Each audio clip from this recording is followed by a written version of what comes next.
de ba ko no me pese san hwe computer placement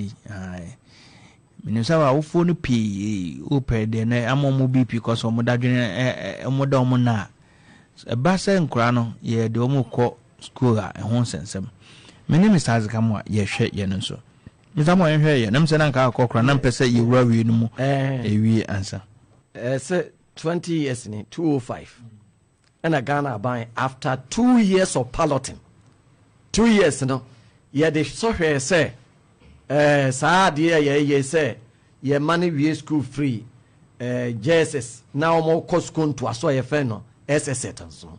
enye de o ha ye say ye de form school de forms abrew ana say ye for school inti bra na behwe say udin wo ha na udin ni ho no nko no ba ti ye try ye hu say ye betimi afri man no an ya ba computer ayinum no e na ye sha say 205 the 205 sa besi 2015 no yes stress information available stress from 177,000 no etimi enrollment in any placement me call 439,000 within the 10 years all say nipa dodo no nya akonya eden etimi ko schools anaka ye bia anaka omunya ho na botaye pantia na omohwe say ye be use that system ne say ye de bete nipa enfonso ye on se krata no ye bia obi atwe edin o se spell na amba ye na ye bia we edin wa type ni ye wa ye ni say krata we ayira na ho no ba enti ye bete so ba ko biem so pa enne ye adwuma eno so ha adwen a wo se nkofo BP kosori ye preventing corruption in this whole system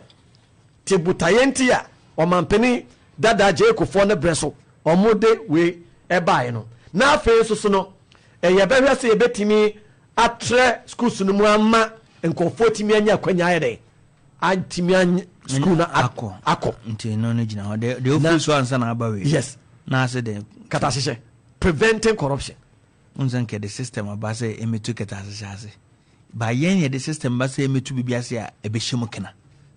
na me ka se last week we nye obi na ka kire me ankasa me ne awofo mienu a me mbo mu di bia wo the society baako was 2 schools baako was on me process amana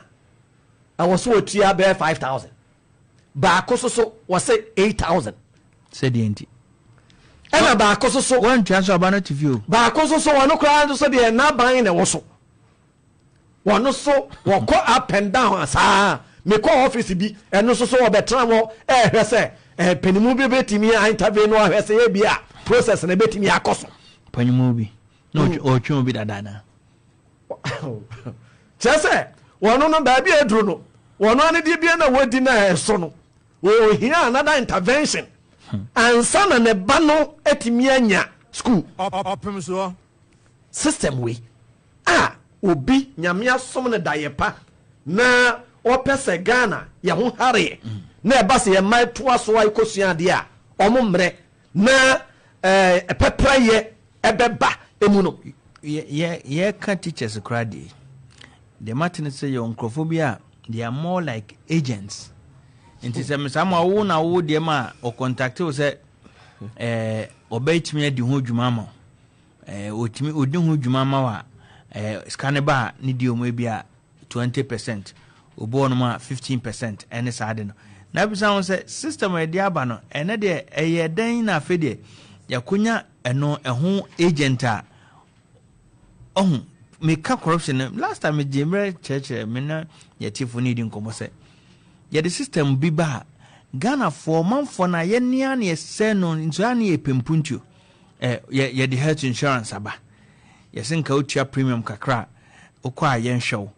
Ghana ni also a doctor Ghana ni bi a pharmacist Ghana ni bi a hospital administrator obeya adwobi sika system no de abasan kanipa no go through the system cashless mani ntua bibia on fam nko no payment no ye beya se no ye nso so o man enko nanim ye the system aba ye process teachers payment ya na obi eno obi ti hu koku ya san ba computer placement ade na nipa ya na ese problem to computer na enye no computer no garbage no mo de so ni business into what tumu a e preso ana unya ba bia kone ya fa ntu amwa amade asa wa wo beba. This is the system yeni e be fa so ase no yes computer school selection and placement system bi sa de yawofo FM CCA eda so ekoso na Ministry of Education and sa computer school selection and placement system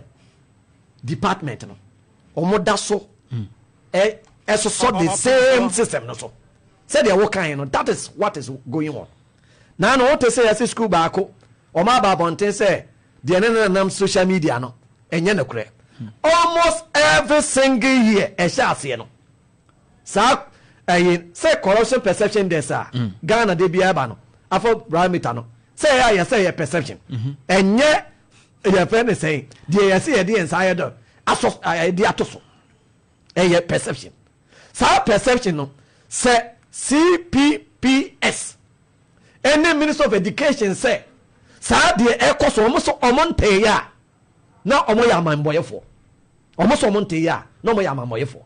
na say omo ye serious enough in solving this matter kabana nka omo the alternative ayede aba busa won say dey no mo dey aba the alternative is that mumra your friend say not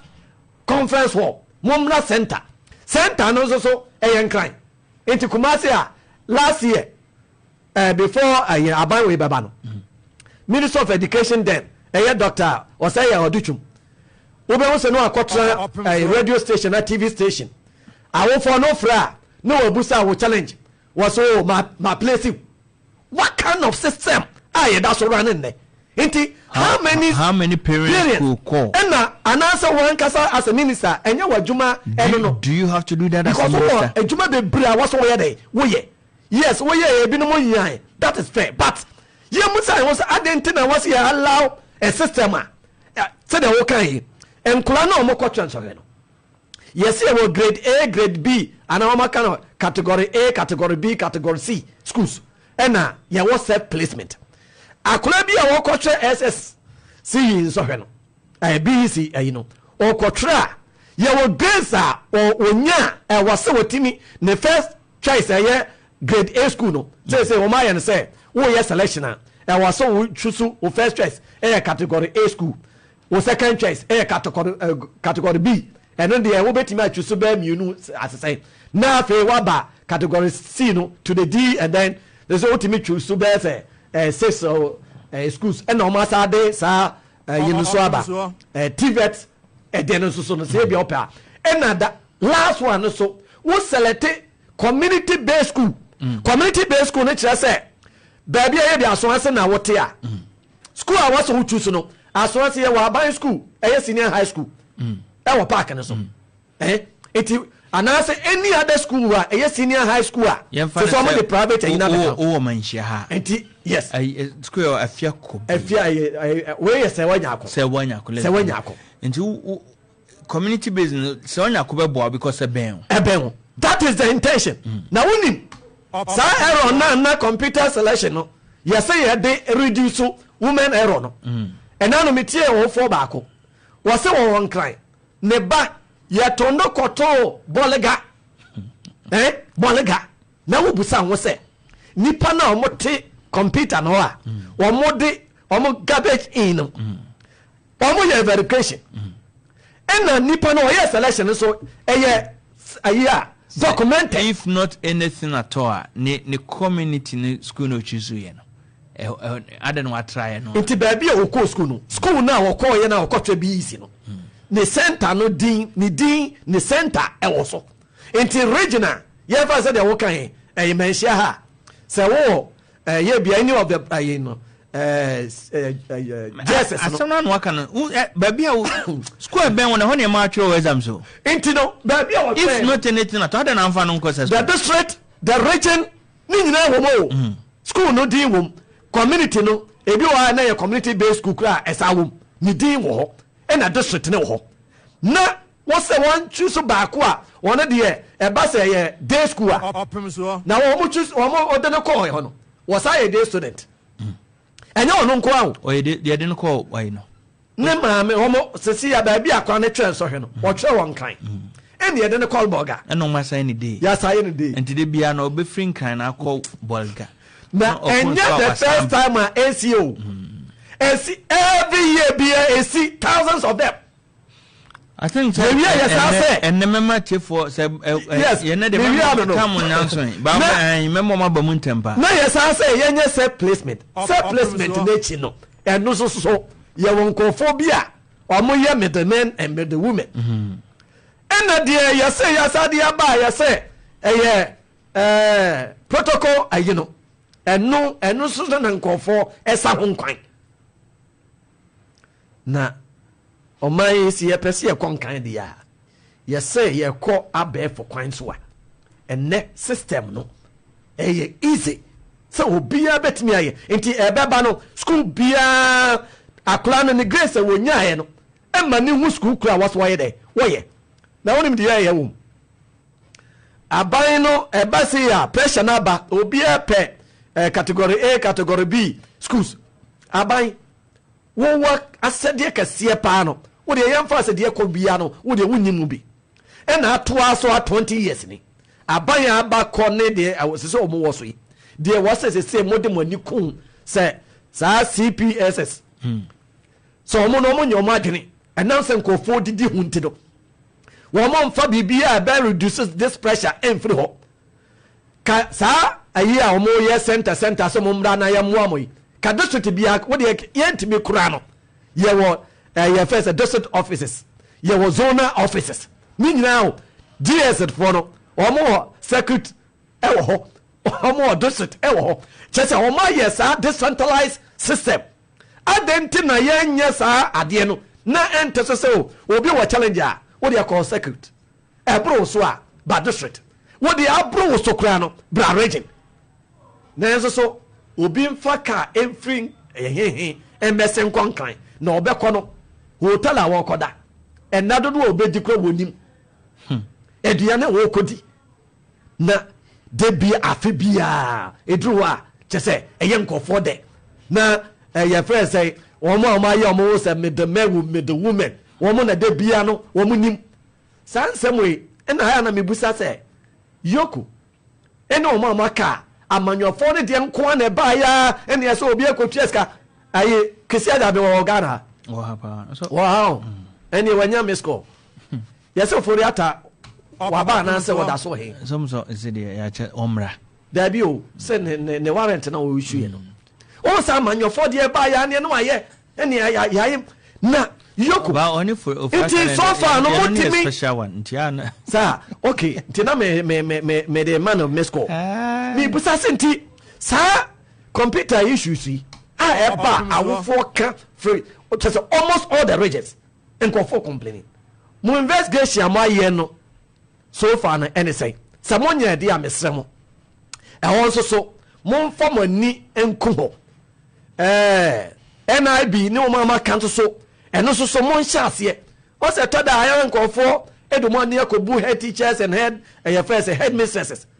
mostly no ɔmo no ada sɛ ɛyɛ cartel wunya headmaster na head mistress no ebi kura no they will even switch off their phones within the ask woni mo hoke ɛna ɛsoro hɔ na nkasa wɔhoro hɔ ɛsoro hɔ na nkasa oh na one time one parent was say ɔmo se wonya baabia ayɛ ma ba otua 5,000 de hɔ na no manya baabia ma no yes eti ade no say kayani abre so my investigative you know institutions and all my no so mo penkofo ache omo ama a discouraging nkofo from doing this is can we easy thing sir me na catch easy thing say e bra na ya say e dey be computer selection process no what investigation team mo ya attach the system no mo sha say monitor na mo be hu say yes nsɛm ya na ye ka ye tete ho kakra e wo ha no mo be hu say nsɛm no enya asɛm ketewa ana asɛm de mo sample awofo a omo first frustration mu a ebi mu nya fa mu wie enye this year nko almost every single year and repeat GS4 what ho Ghana Education Service for your first Minister of Education what ho and the secretariat no o can pay ombenya no year the country and so the same system frustration and nko for that so name na any system no dey buy and so fast one say aban de me dey wie no say Kofi aban say no one direct na attention enko schools na omo ankasa Ghana Education Service ne omo akategorize say omo say omo ye grade B, grade C, grade D schools no sir. Yes no munja Dr. Duchum ka asem bia ma sisu du ya be 2 times say we say won mpenifo bi di nkomo e na o ka say ekoba say teacher for ebinom so e na schools akase we kurum a wo man ka so mo nim so mo ye category A schools no omo so mo de mo bibia na obi a wanya be say agege be 30 something in 24 ne ho nkono ba no omo mfa obi a ye bia 10 ones ne nkono ba omo mo twitwa ene ye fa mo ene o ka se ne ye se mo se mo abendi a ene omo so omo de no e wo so mo na mo prepare mo no mo so ba the same level. Is that also say school na bia ene nko mo nya mo formation mo nensa? That is what he said. That I agree with him. Opemsuo. Yes, grade A schools omo no a fine infrastructure equipment and what have you omo obi ho they have it and internet dro on ma ebinom afa sa system yi e dey reach omo because nipa do na pese ne ba course high school so agigi dia yes say category A school wanya kura na category B school wanya kura na category C ene mo di ne mo ma waka ne de say mo de ye mfa mo nya he because mo no adwene ne say teacher for na mo won school no em won ho modern enti wo mo kwotren so he na ye bia mo ko ya beto aso tertiary ye bia omuntwa aban sa adwene na atranka na fo nyina trim na bi no mu didi ho ene afa de ye redirect o focus no na yan grade all the schools with infrastructure and necessary teaching and learning equipment na school bia medru some level at least will be able to say science na okoya science laboratories and what have you know bibia so won so ebetimi akira de na busa wo say teacher for mo wo ye bia prempe ne other schools so ye bia mo ye grade C and grade D schools no omo amo chade no enye omo mate ne omo amo eso chade wo sa schools ne say less endowed schools no enye omo nyina mate ebiru mo hokora so a omo kora na ben eche omo aye bia mo chade o pempe ne wo wase ne wo learning other schools no enso so Ghana system nti obi wo a whom you know syndrome my war system nti ene wo konya ho na okoshe nti wo free say wono no wo ho na de just wa benche obi a ye be wo okuma se ha teme de aban no modern mo betimi abo sa kwan no so no eno so be discourage this system nemu no saade we so betimi atea ye introduce so better alternatives a betimi ama owofo bia na akola bia say ya system a say re de ensa say bia obekọ cafe no wo betimi de ofo a check orozos wo betimi a print adente na system yen programming no wo masa wo de wo betwa no eno obi ntimi sesa no wo ri a wa ye kefo no wo betwe ana meboa ti aba schools no eni se wo wie na wonya grade say a school a e wo so wo consent e wa ye program na be select the straight wo boy ya e wom se wanya there should be a system I say you have authority to go through without woman interface sanya sa and can say category A, B, C, D. Yes. Yes, A be unya this grader obetumi akọ A. Yes. Unya this grader obetumi akọ B or C. Unya this grader obetumi akọ A, B, C, D. Yeah. This grade D nkwa na bia obetumi akọ nti wa grade na no. Wo hwe na otumu so schools na adwu say any de unya. A be bi no unya nti wa pese o place one then the C and the D whatever. Eno na omo de ma omo a omo ye wa kwan ba akọ say omo anya school bia ya place omo no omo no de ombetimi ayede ayesa process no na emo no omo mo here on Facebook kra ne de I think the process no this is for omo a omo atimi anya yawan place omo so omo ba results no ba no ma be ka say nipa say ni say ne kwotwere so hwe no na results no ba ye no CSSPS computerized school selection placement system no Opemsuo say na place omo ma can say ni de omo nye self placement eno no nkofo eno no nkofo bo didi ho no na nhye na ndo so saa na wonim de omo ayama saa system we koso nkofo ani age a omo da so tafre ho obi aka ne grade and qualify no so obenya ne first or second choice no ye wie na e was a sister no etime fish out saa school so omo alance nkofo no a omo timi nya akwanya ko ho no ne ehu die nti a omo timi nya akwanya ko he who say letter commission say omo o register edu omo registration na ye omo timi omo sister mo betimi a challenge so we wonya Ghana ni ye bia we wonu mfie du nwotwe we wi a omo do omo fa process say ye hwehwe mo ani enwu sampa wunni 18 years na emra wo ho a ene etwena so but here is the system ye wi a ye nya verification wu say grade A school okofa obi ani kwan so ofa no grade B ni nko no ba ekwanya nipa ne fa so ru a ho de ene ya je no enu anu no inti na nkofo da so bu nkofo fa so tikofi so ye ni abre a system yi ye betimi ena se galam se aban se na ni abre inti wa declare ye first forest zone nyina ye first forest area nyina security zone inti ayi sa placement ni so ye betimi ndi nhyehyɛ ya to wa afeda sabre o se ba ya ye kan ya sabre no no memmo no abo se ya wa ba so ho yes eba say prospectus no beba no na hu nsem bebre ense kan wan niam bebre na school so no de omo de bewuram na wo ba school ma wan to ya say